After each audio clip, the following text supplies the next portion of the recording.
자, 안녕하세요. 오늘은 두루마리를 드신 예수님을 보라는 제목으로 설교를 하도록 하겠습니다. 예수님이 살았을 당시에 이제 예수님께서 하늘로 올라가신 후에 예수님께서 시키신 대로 예수님의 제자들은 열심히 하나님 말씀을 전파하기 시작했습니다. 그렇게 돼서 예수님의 말씀 너무 열심히 전하다 보니까 많은 사람들이 싫어했어요. 그래서 예수님의 제자들을 이렇게 십자가에 못 박아서 죽이거나 또는 이 감옥에 보내게 되었습니다. 그 중에 예수님의 제자 중에 이제 가장 착하고 열심히 하나님의 말씀을 전하는 제자였던 요한이 있었습니다. 이 요한이 이제 나이가 90살이 되도록 열심히 전도를 하고 있는데 사람들이 너무 요한이 미운 거예요. 그래서 요한을 반모섬이라는 섬으로 유배를 보내게 되었습니다.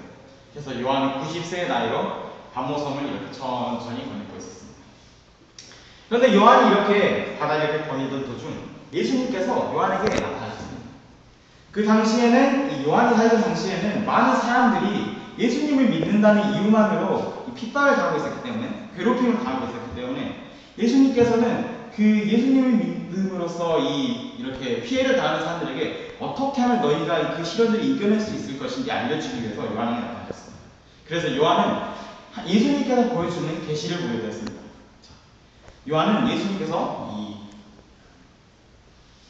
하늘로 데려가서 하늘에 어떤 장면이 있는지를 보여주시게 됩니다. 요한이 하늘에 딱 올라갔어요.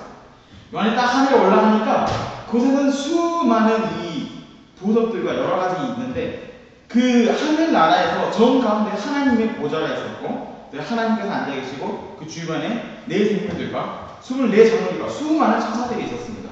그래서 요한계시록에서는 이렇게 말합니다. 보라 하늘의 보좌를 베풀었고 그 보좌에 앉으신 이가 있는데 요한은 이제 하늘나라에 가서 그 계시를 보는데 하나님께서 너무 멋있고 영광스러운 모습을 앉아계셔서 너무 기분이 좋았어요. 그런데 가장 중요한 것은 이 계시에서는 예수님이 아니라 하나님께서 오른손에 책을 한 권 들고 계셨습니다. 그 당시에는 두루마리였죠. 그 책을 들고 계시는데 예전에 이 두루마리 책이라는 것은 이 안에는 여러 가지들이 들어있는데 예전에는 그 두루마리를 받는다는 것은 왕이 되고 모든 것을 통치한다는 것을 의미했습니다. 그런데 중요한 것은 하나님께서 오른손에 그 드신 책 두루마리를 아무도 펴올 자가 없었습니다. 요한계시록 5장에 가면 이렇게 말합니다. 내가 보면 보좌에 앉으신 이의 오른손에 책이 있으니 안팎으로 썼고 7인으로 봉하였더라. 그리고 이렇게 말합니다. 하늘 위에 땅 위에나 땅 위에나 땅 아래에 능히 책을 펴거나 보거나 할 리가 없더라. 네. 중요한 것은 하나님께서 그 보좌에 앉으셔서 책을 탁 들고 계시는데 이거를 아무도 펴볼 사람이 없는 것입니다. 그래서 요한도 엉엉 울고 천사들도 엉엉 울고 있었습니다. 그때 한 천사가 나타나서 이렇게 말했어요. 너무 걱정하지 말아라. 성경은 이렇게 말합니다. 장로 중에 하나가 내게 말하되 울지 말라. 유대 지파의 사자 다윗의 뿌리가 이겼으니 이 책과 그 7인을 떼시리라 하더라. 내가 또 보니 보좌와 네 생물과 장로들 사이에 어린 양이 섰는데 일찍 죽임을 당한 것 같더라. 7뿔과 7눈이 있으니 이 눈은 온 땅에 보내심을 입은 하나님의 7명이다. 이 하나님께서 들고 계신 책을 아무도 펴볼 사람이 없어서 엉엉 울고 있는데 예수님께서 드디어 나타나셔서 그 책을 펼 수 있게 되신 것입니다. 아무도 펼 수 없는 책, 아무도 보거나 읽을 수 없는 그런 왕의 권한을 예수님께서 받아드신 것입니다. 자, 많은 사람들이 말합니다. 이 시험 기간에 공부를 하죠. 그런데 이 공부를 할 때 어떻게 하죠? 사람들이 항상 이렇게 생각해요. 내가 다음부터는 열심히 시험 기간 전에 공부를 하리라. 그리고 내가 다음 중간고사, 다음 기간 전에 열심히 공부해서 100점을 받겠다. 하지만 그 사람들은 어떻게 해야 돼? 많은 친구들이 공부를 하지 않고 이 시험을 마친 후에 또 다시 결심을 해요. 아이고, 또 망해버렸네. 다시 다음번에 또 열심히 해요. 이 중요한 것은 여러분께서 결과를 알게 된다면 그 결과를 무조건 따르게 될 것이라는 것입니다.